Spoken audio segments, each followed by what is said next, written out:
Good morning, everybody. Glad y'all are here. You want to stand with us? I feel like we can't do a series about signs and wonders without doing a little bit of Ace of Base, right?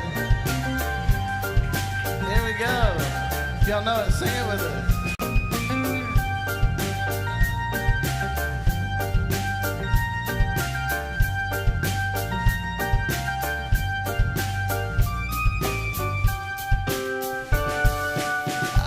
I got a new life, you would hardly recognize me. I'm so glad. How can a person like me care for you? Why do I bother when you're not the one for me?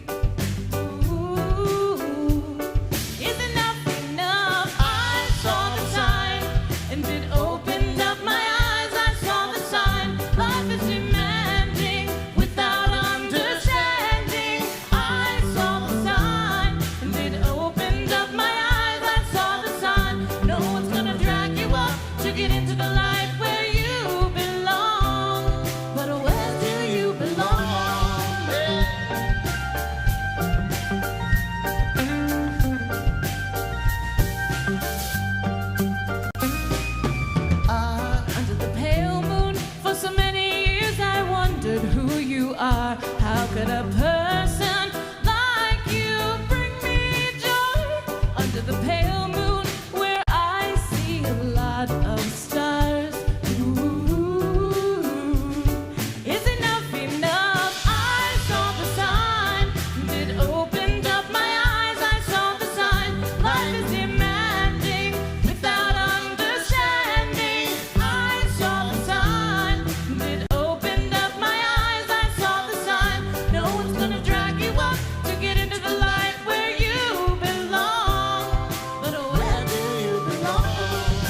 Y'all can be seated.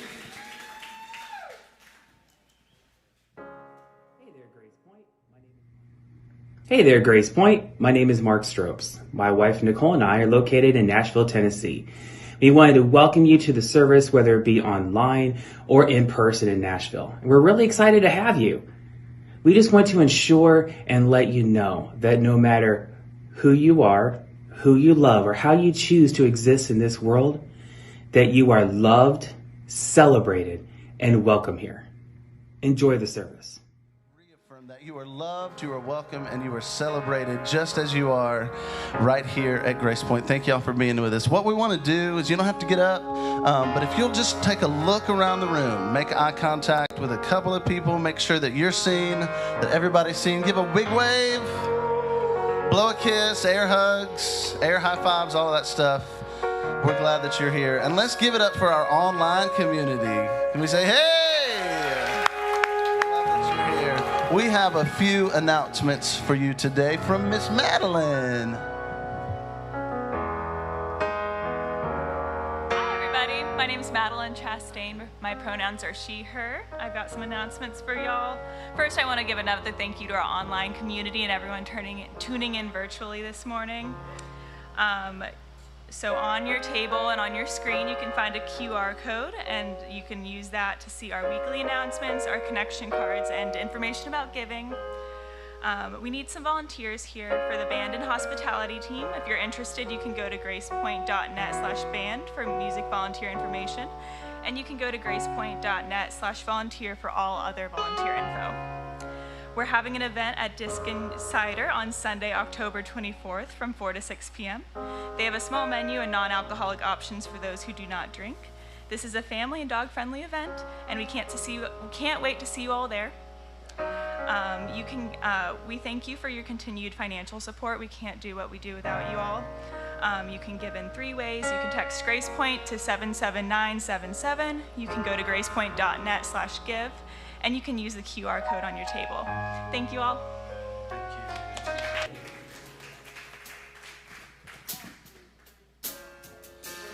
I do want to ask you all to stand with us again. This is a GracePointe favorite song. I think many of you will know it, and I'd love for y'all to, under those masks, as much as you can, sing with us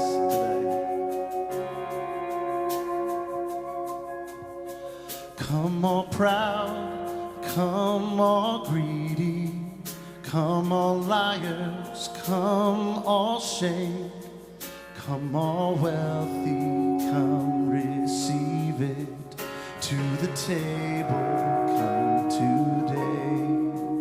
Come all broken, come all needy, come all poor, and come enslaved. Come all rulers, come seated. Come all sinners, come all saints. Come to the table from near and far. Come from the shadows, come out of the dark. There's room at the table. We saved you a seat. Come to the banquet. Come join in the feast. Every race and every nation. Come all rebels. Come all gay. Come beloved. Come to Jesus. To a table full of grace. To the table, come and stay. Come to the table. Come eat and drink. There's no inner circle. We all have a seat. Be free at the table.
to fill every sea.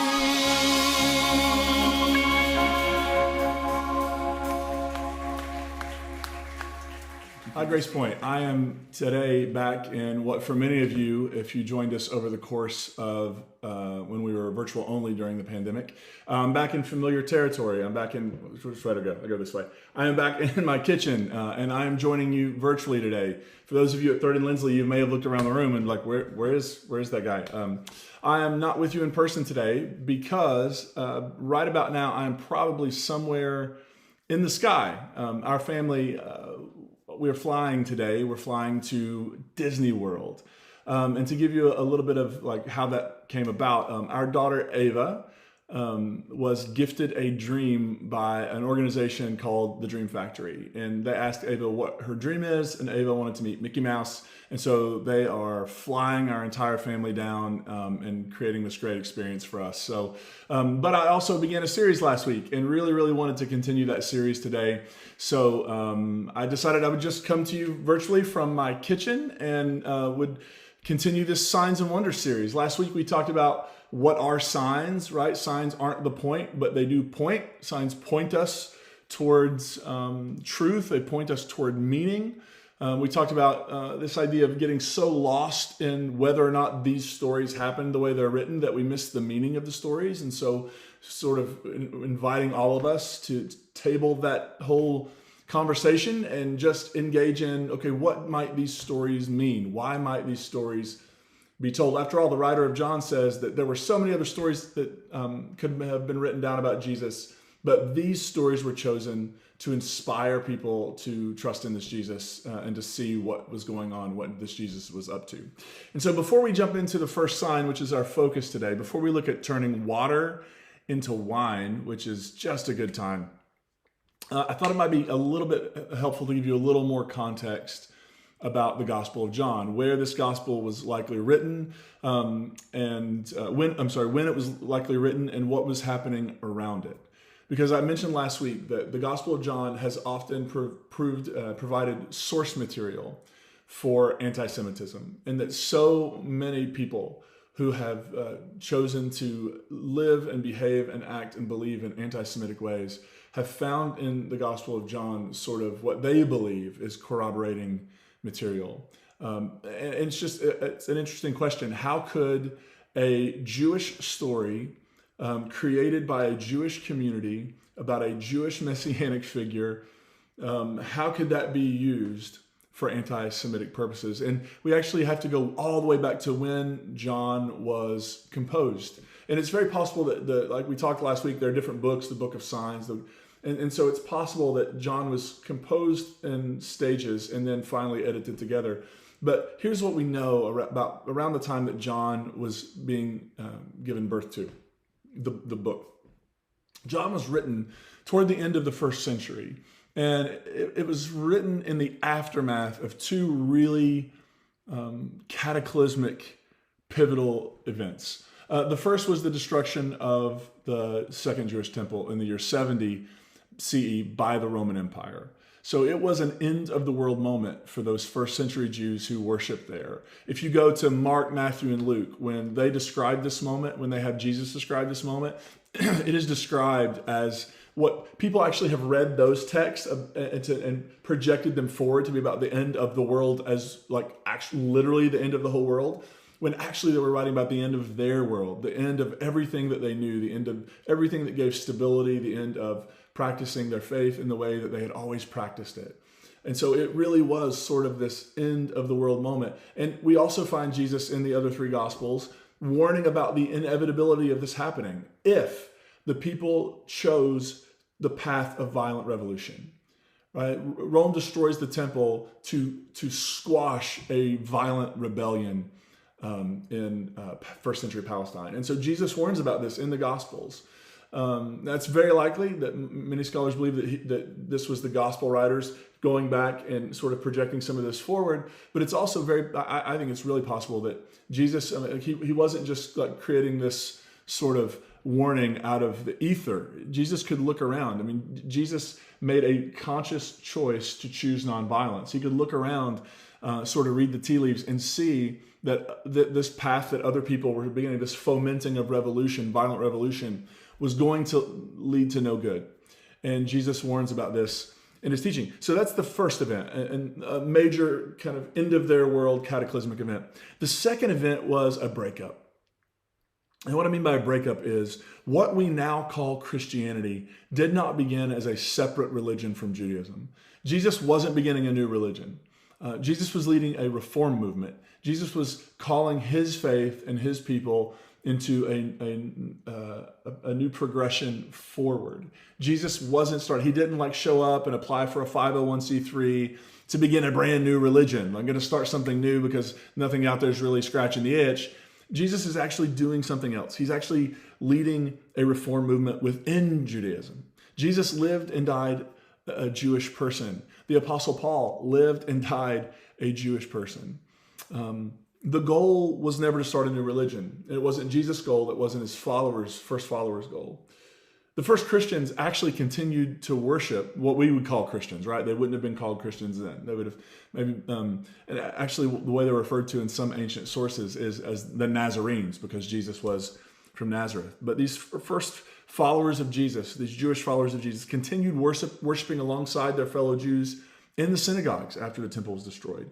Now, no doubt, in these moments when somebody would open up the scroll of one of the prophets or the Torah and they would read, no doubt there would be moments when some of these early Jesus followers who were in the synagogue would take some of those stories and begin to interpret them around the life of Jesus. I mean, that in many ways is how we ended up with the Gospels, right? People, and how we ended up with some of the imagery. Why does Matthew talk about Jesus as a new Moses, for example? And it's all throughout Matthew that Jesus is Moses 2.0, leading on a new exodus to freedom. And so there's this idea. They go to the synagogue, they're still worshiping alongside, they're still participating in the traditions and rituals. And yet they're also bringing in this idea that in their experience, Jesus had done something for them. Jesus had done something transformative. Jesus had opened up a path, a vision of what the world could be and what their faith could be. And they were leaning into that. And no doubt, as they began to use some of those opportunities to talk about how Jesus was for them the fulfillment of long-awaited Jewish hopes and dreams, how he was this long-awaited Messiah figure, but no doubt they began to create some conflict, right? But this wasn't two separate religions. It was one religion, one faith, one family, and they had growing differences in interpretation. They were beginning, a certain group of them, were beginning to grow and change in these ways, and others were doing and changing in other ways. And so it naturally created some tension. And so eventually there was a split, there was a breakup, and the new Jesus-following Jewish community was expelled from the synagogue. This seems to have occurred in the late 80s, right before the time when we think John was written, which was in the 90s. So this would have happened just before the Gospel of John was written. These Jewish Messianic Jesus followers were expelled from the synagogue. And so not only had they lost everything they knew in the temple, but now they had lost their community. They lost the familiarity. They lost their center, the place that was sort of home for them. And so when the Gospel of John was written, those wounds were fresh. When this gospel was produced, they had just experienced an ugly breakup, and they had just been expelled from the synagogue. Listen to these words from John Shelby Spong from his book, The Fourth Gospel. What we have in John's gospel is the product of only one side of the conflict, which is what often happens in a breakup. The people you're close to get your side, right? And so we get John's side of the breakup. We need, therefore, to understand when we are reading this material that these are the raw feelings of the followers of Jesus toward the excommunicating synagogue leaders. Not all Jewish people, the excommunicating synagogue leaders. They're frustrated with leadership for expelling them. These passages were later read as conflict between Christians and Jews, and as such produced and fed a deep and virulent anti-Semitism that expressed itself in torture, murder, inquisitions, expulsions, ghettoizations, and ultimately the Holocaust. And it is an anti-Semitism that is still alive and well in the 21st century. And so I share this for two reasons. One is because we need to be aware of it. We need to be aware of the way the Christian tradition has been and is still being used anti-Semitically. And we also need to be able to combat it. We need to be able to say that's actually not what's going on here. And then second, because I want to give you the larger context in which John writes, and it's also sort of the larger context and even the subtext. It's the elephant in the room of the story we're going to look at this today. So it may be helpful just to have that as sort of in the back of your mind as we engage the story. So I'm going to read the story from John chapter 2, and then we'll just sort of walk through some of the key elements in the story, and then we'll maybe offer what this sign may be pointing towards. So John 2, verses 1 through 12. On the third day, there was a wedding in Cana of Galilee, and the mother of Jesus was there. Jesus and his disciples had also been invited to the wedding. When the wine gave out, and I love that, the wine gave out, the mother of Jesus said to him, "They have no wine." And Jesus said to her, "Woman, what concern?" And that sounds really disrespectful in English. What most scholars say is that in Greek, in the original languages, it's just that it doesn't carry that same connotation. Woman, what concern is that to you and me? Like, what does that have to do with us? My hour has not yet come. His mother ignoring him completely, which is just fantastic. His mother ignoring him completely turns to the servants and says, "Do whatever he tells you." And I just love that Jesus says, "Hey, this is not really our problem. It's not really my time yet to do this stuff." And then his mother immediately turns from that conversation to the people who are serving at the wedding and says, "Just do whatever he tells you." As in, it was sort of one of those moments maybe where she's like, "I wasn't asking, I was telling. They have no wine. You can fix this. Do something." Now, standing there were 6 stone water jars for the Jewish rites of purification, each holding 20 or 30 gallons. Jesus said to them, "Fill the jars with water." And they filled them up to the brim. He said to them, "Now draw some out and take it to the chief steward." I just imagine for the servants who are actually doing this task, they know they just dumped water into these jars. And Jesus says, "Take some out and take it to the person in charge of the party." Imagine their worry. Like, what is the person in charge of the party? What is this person going to do? The master of ceremonies. What is this person going to do when they taste this and they're being told it's wine, but in reality, it's just water? Going to be furious, right? What are the consequences going to be for these servants who are taking this wine, this water to the chief steward? But they do it. They take it. When the steward tasted the water that had become wine and did not know where it came from, though the servants who had drawn the water knew, the steward called the bridegroom and said to him, the groom, "Everyone serves the good wine first, and then the inferior wine after the guests have become drunk. But you have kept the good wine until now." Now, I'll save that for just a minute. Jesus did this. So it ends with everybody gives the good wine at the beginning when they're trying to impress. And after everybody has had a little too much and their palate is a little dull, then they start breaking out the cheap wine. But you have saved the best wine to last. And then we have this. Jesus did this, the first of his signs in Cana of Galilee, and revealed his glory. And his disciples believed in him. After this, he went down to Capernaum with his mother, his brothers, and his disciples, and they remained there a few days. So let's just walk through this story really briefly. First, the first detail in this story is that it happens on the third day. It begins on the third day. Now, that third day probably sounds a little familiar. In the Christian tradition, Jesus is raised up on the third day. In some places in the gospel it says after 3 days, some say on the third day. But this idea of the third day, Jesus will be raised up, right? Jonah was in the belly of the fish 3 days. And if you actually begin to trace this idea of 3 days pops up all throughout the Bible, all throughout the Hebrew scriptures, and even in the New Testament. And in the Hebrew Bible, in Jewish folklore that existed within and without and outside of the Bible, 3 days is a symbol of a significant moment. It's perhaps a moment when God was expected to act in some way within history, or that it was a moment, like a turning point was coming. Something was going to happen. 3 days contains all of this symbolism that God is finally going to do something. God is going to act, or we've been longing for this moment, for this turning point, for this pivotal kind of moment in the world. We've been waiting for it, and it's coming. And so when we get to the end of the Gospel of John and we look at, spoiler alert, just do this if you don't want to hear it, but when we look at the resurrection of Jesus, that 3 days is going to pop up again. And then on the third day, so this moment when maybe God's going to act, or this moment of this turning point moment, there's a wedding. And a wedding in the ancient world, in the first century Jewish world, was so much more involved than even a wedding in our world. It lasted for days, usually 7 days. And so you would have family and close friends, close relatives. They would all come and they would celebrate for a long time. So you didn't just need wine for a day. You needed wine that would last. You needed a good bit of wine that could sort of keep the party going over a long period of time. And weddings are also symbolic, because there was this symbolism of the Messianic age, when God would do this thing, when God would somehow perhaps intervene, or when this big turning point would come, when this age of peace and justice, when it would emerge. It was often depicted as a feast, as a party, as a celebration, even as a wedding.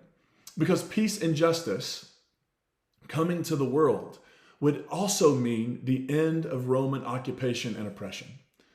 Right? So this world that they're hoping God would bring, this world that through this figure known as Messiah that God would enact, would be a world of peace and justice. And in a world of peace and justice and equity, a world where everybody has enough, a world where no one is being mistreated, then the oppression that they were experiencing would also cease.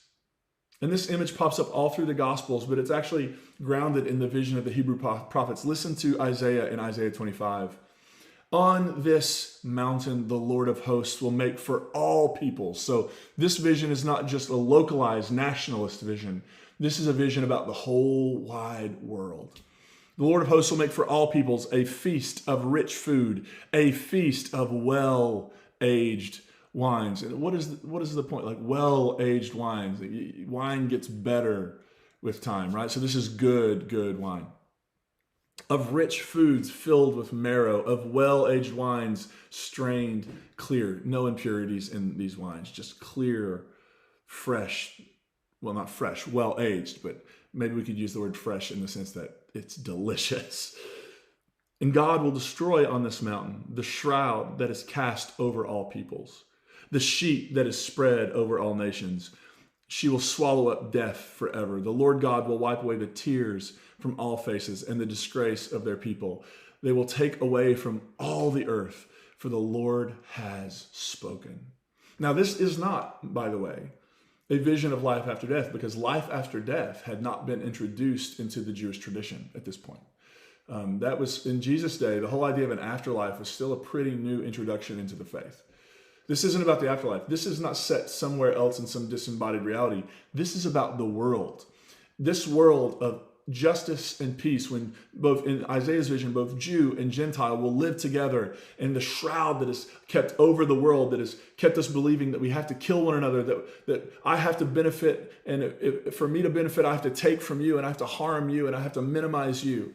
Like all of that goes away, and there's a party, a celebration of really good wine and really delicious food, and an end to suffering, an end to violence, and an end to death. That's the vision of the prophets, and that's sort of this idea of a wedding carries this imagery with it. And then, of course, there's wine. Wine is mentioned here in Isaiah, and wine is associated in the scriptures with blessing, #blessed, with joy and celebration. And it's also associated with the idea of the presence of the Holy Spirit, the presence that the Spirit is up to something new in the world. Listen to Amos, the prophet Amos, as he writes in chapter 9. The time is surely coming, says the Lord, when the one who plows shall overtake the one who reaps, and the treader of grapes, the one who sows the seed. The mountains shall drip sweet wine, and the hills shall flow with it. Now, this is this image of a land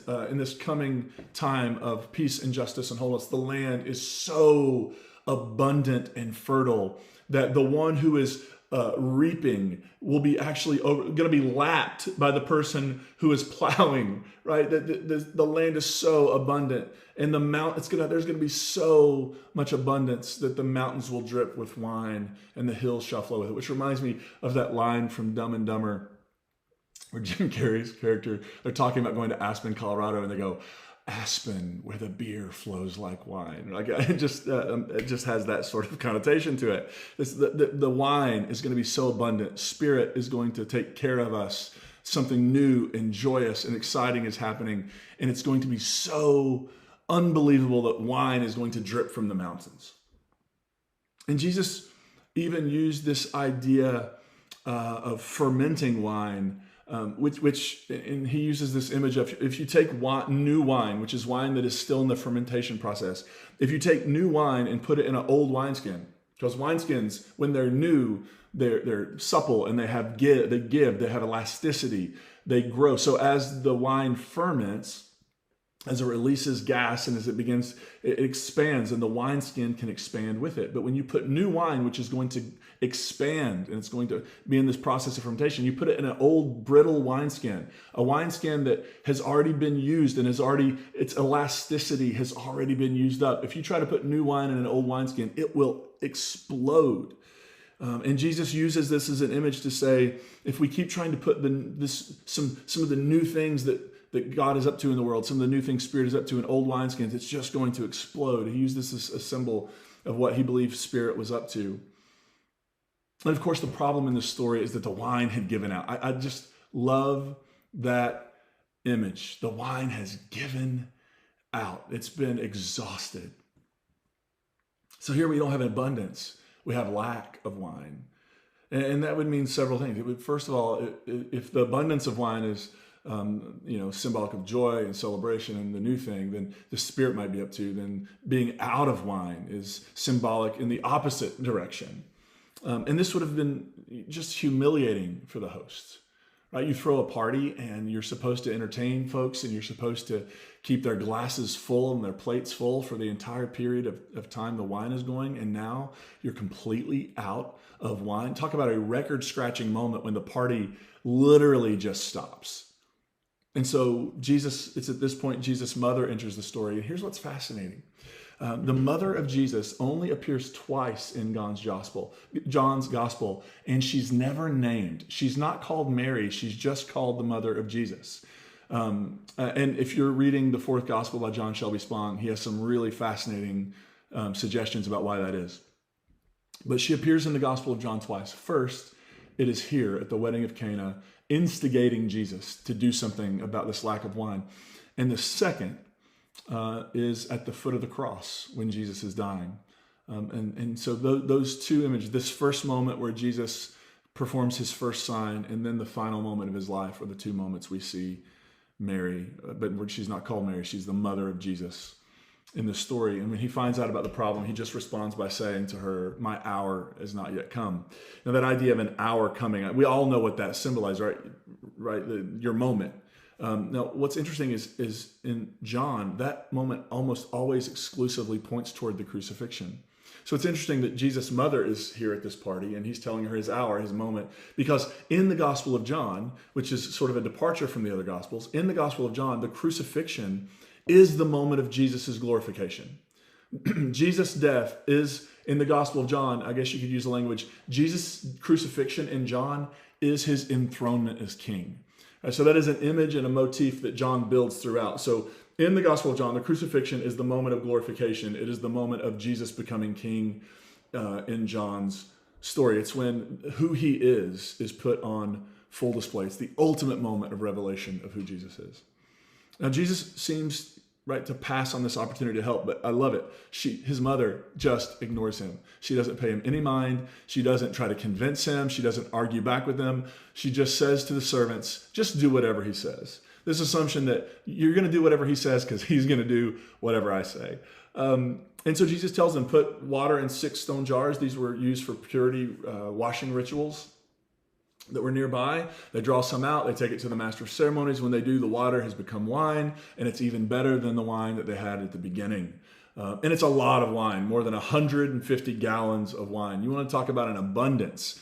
If abundance of wine celebrates, images, this idea of blessing and presence of spirit, and then we've got it to spare in this story. You want to talk about wine dripping from the mountains? We've got it to spare in this story. And then we're told that this is the first sign Jesus performs, and it reveals his glory, and his disciples put their trust in him, which raises the question, but why?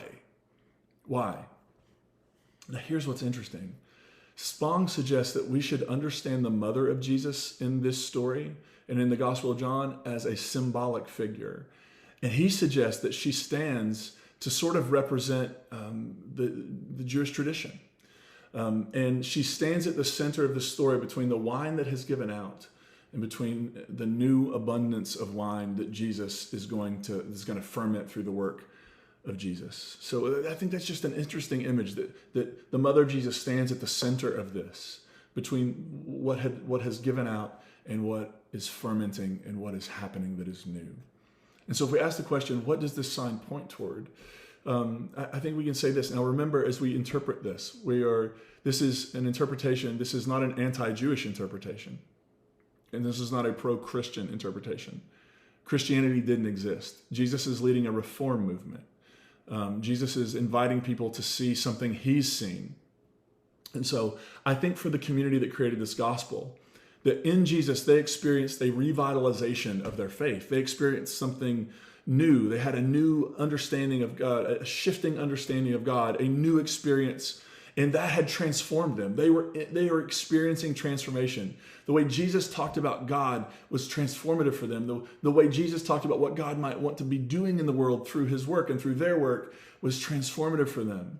They didn't see this as a break from the Jewish tradition. They're not saying, well, the wine of Judaism has run out, and so now we need the better wine of Christianity.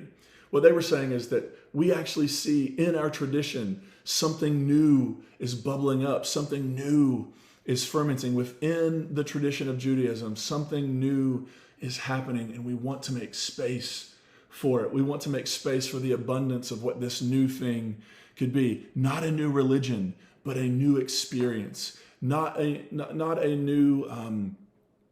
break with the old, but a way of saying the old led us here, and now there's something new that's going to take us into the future. In so many ways, it's what is being experienced within the Christian tradition by so many of us right now. And when we talk about deconstruction, or we talk about a shift in our faith, or we talk about progressive Christianity, what we're saying is we're not, for so many of us, now there are lots of people who are having experiences that are leading them out of the Christian tradition, and that's okay. It may be the healthiest thing for them. But for those of us who are experiencing this process, and yet there's something that still resonates for us about this Jesus story, what we're experiencing is we're experiencing a change and a shift, but it's not necessarily leading us away, or maybe it has led us away, but for some of us, maybe it's leading us back in some sort of new and fresh way, right? But it's not saying, well, there's nothing left there. It's saying, no, I still resonate with the Jesus story. I interpret it differently, of course, but I still resonate with the Jesus story. I still, the Christian tradition is home for me. It is my mother tongue. It is the language I speak. And so I'm not leaving Christianity personally. I'm not leaving the Christian tradition behind. I'm saying I think there's something new happening. I think Spirit is inviting us to some new wine, and to embrace that new wine, we need new wineskins that can grow and expand, that have elasticity, that have room to contain all of the newness. And of course, even then, the point of wine isn't to hold it in the wineskin forever. It's to pour it out and drink in it, and for it to gladden the hearts of human beings, right? That's what's actually happening here, I think. So what does this sign say to us? I think it says it's this call for us to be aware that the Spirit will always be up to something new, that our work is always to be ready to enjoy the new wine that is fermenting. It's to be ever prepared to learn and grow. It's to be ever prepared to leave behind ways of believing and ways of acting and ways of structuring and ways of doing things that are no longer serving us well or moving us toward transformation, right? It's to be willing to let go of what needs to be let go of. It's to realize that the thing that we're moving toward may not look exactly like the thing that we're leaving. There will no doubt be some continuity. There will no doubt be echoes. There will no doubt be connection. But something new may be happening. And in 500 years, if somehow this gets unearthed and somebody's listening to it and they say, gosh, there are so many things they didn't know back then in 2021, and there was new wine ahead. There was new fermentation ahead that they couldn't have even imagined. My hope and prayer is that we are creating in this community and in other communities like GracePointe, that we are creating the conditions and that we are creating the context through which people can continually be open to that new wine experience. My hope is that when I hang it up, and however many years that is, my hope is that when something else comes along, something that seems to have some heat to it, some goodness to it, that seems like the Spirit is inviting us to take another risk. And the Spirit is inviting us once again to leave the map and to transcend the boundaries that we thought were sort of the markers of this thing. As the Spirit is doing that work, and let's say in 40 more years, if I'm around to see that, I hope my heart is ready and elastic and ready to expand, to embrace the new thing the Spirit is doing. How do we know when that moment is happening? How do we know when the Spirit is at work? I would just ask these questions. Does it bring real joy? Not fleeting happiness that kind of also leaves us with more pain on the other side, but does it bring joy? Does it lead to an enhanced spirit experience of life? And here's really for me, here's when people are like, what is your hermeneutic? And by hermeneutic, what is your interpretive key? How do you make decisions about things?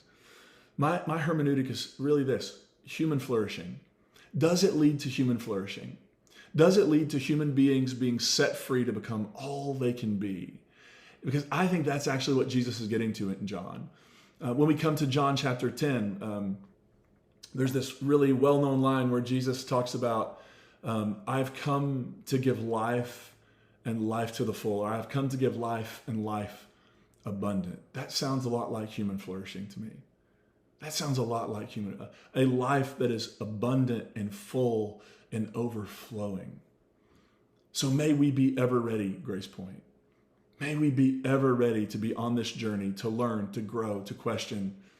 And when we find ourselves in moments when the wine is giving out, may we find ourselves looking for those containers of new wine so that we can begin to keep the party going, so that we can keep the joy flowing, so that we can keep the process and experience of human flourishing happening for everybody. Not just people who sign up for our religion, not just people who sign up for our interpretation of our religion, but I think that the mark of a faith that is beautiful and adding things to the world is that it benefits those who aren't even a part of it. And I think that if we have an abundance of wine and we're just filling glasses, we're not asking who's holding the glass. Are you with me? This sign is pointing us toward this ever transformative experience of being ready for the new wine. Let's pray together. God, I'm so grateful for GracePointe and communities like this that are stewards of new wine, that are creating these new wineskins that can grow and expand. May we be always prepared. May we keep our hearts open. May we keep our minds ready and sharp. And may we be willing to embrace the new wine, the new thing, the new opportunity that the Spirit is crafting and creating in the world.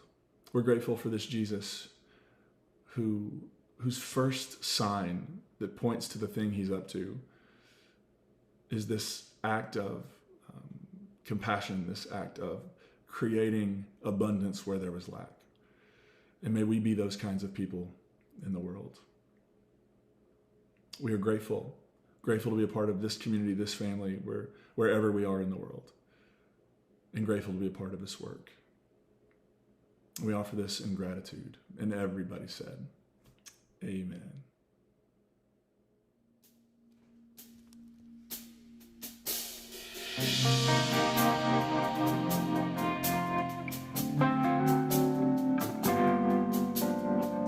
Hi, GracePointe. I am today back in what for many of you, if you joined us, Waves are pounding, steady while you make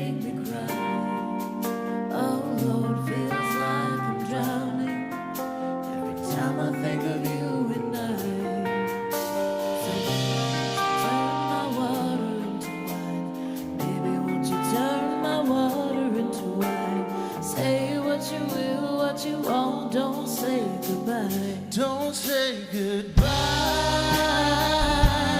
La, la, la, la, la, la. La, la, la, la, la, la, la, la, la. Breathing gets harder as holy water fills my eyes. Knees deep in darkness, I'm struggling to see the light. Baby, won't you turn my water into wine? Baby, won't you turn my water into wine? Say what you will, what you won't. Don't say goodbye. Don't say goodbye. La, la, la, la, la, la, la. La, la, la. La, la, la. La, la, la, la, la, la. Hands on deck, here it comes. Only God can save us now. Hands on deck, got to feel my legs shaking. The last man standing on the levee as it's breaking.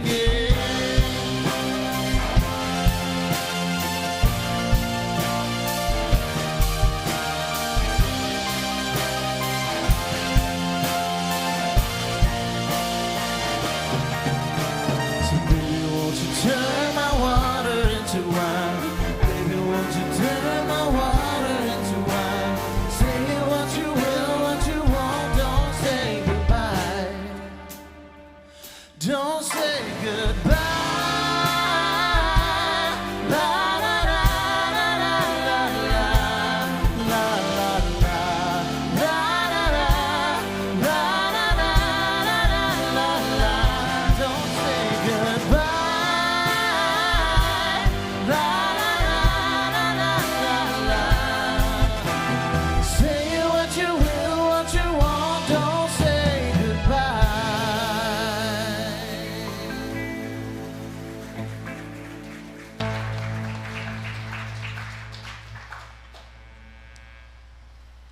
Go forth into the world with peace. Be of good courage, hold fast to what is good, lift up the hurting, take care of the brokenhearted, go into the world with light and love. Grace and peace be with you. Have a good week. Thank y'all. You are dismissed. Have a good day.